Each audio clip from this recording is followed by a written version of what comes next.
आज आम जो कविंकर पल्ली कविता गुड़िक आलोचना करवा से होती केशव कवि कृष्ण प्रसाद बेहरा।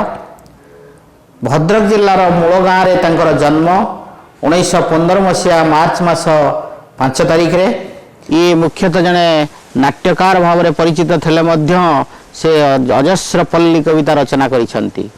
केशव कवि कृष्ण प्रसाद जने बलिष्ठ यात्राकार केवल नुहंती जने क्रांतिदर्शी गीति कवि भाव में दीर्घ 40 वर्ष धरी अपनार प्रज्ञा प्रतिभा और प्रभा को विस्तार करी लोक समाज रे समादृत होइछंती। तांकर पल्ली कविता गुड़िक पल्ली पल्लवी नाम रे तांकर ग्रंथावलीर सप्तम झंकार रे उल्लिखित होइछि।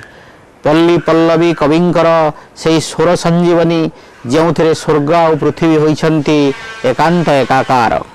छाई छबिल तोटा गहल पल्लीर मल्ली मुकुला पल्ली बाला पखाल पांचन पखियार मणिमहल मनीष कई पोखरी दिय देवता नई नाल चाल ताल बग बणी चिलर अपूर्व श्री संपद एथिरे पल्लवित होइछि। यार काऊ कोइली मुखर सुना सकाळ जेमिति सुंदर दूध अलता संज तहु बड़ी सुंदर होइछि।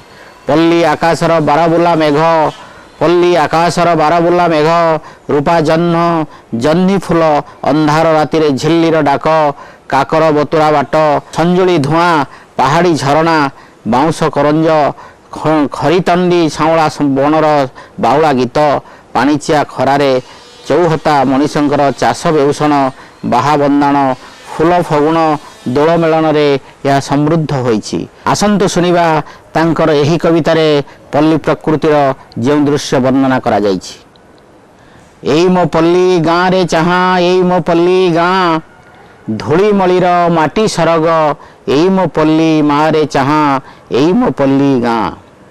जोड़ी जाउली झांपुरा बर किया गोहिरी पाखे ताल नड़िया बाहुंगा बाजी झड़ पवन डाके देउले कांदे घुमुरी पारा जेउठी पड़े सकाळ खरा अण ओसार अरमा बाट डाकुछि फेरिया एई मो पल्ली गाँ रे चाहा एई मो पल्ली गाँ।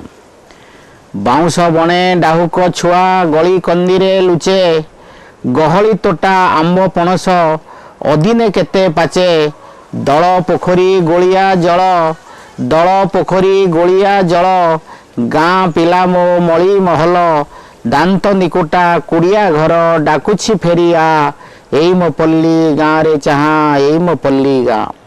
गाँ से पाखे नाली सड़के बाटोई हाटे चले शगड़ तले धाड़ी की धाड़ी आलुओ माଳ झुले पल्ली मथाने कुहुड़ी चरे आलुओ लिभे सबुरी घरे अंधार राति निशा गरजे कुहाटे चौकिया एई मो पल्ली गाँ रे चाहा एई मो पल्ली गाँ एई मो पल्ली गाँ रे चाहा एई मो पल्ली गाँ।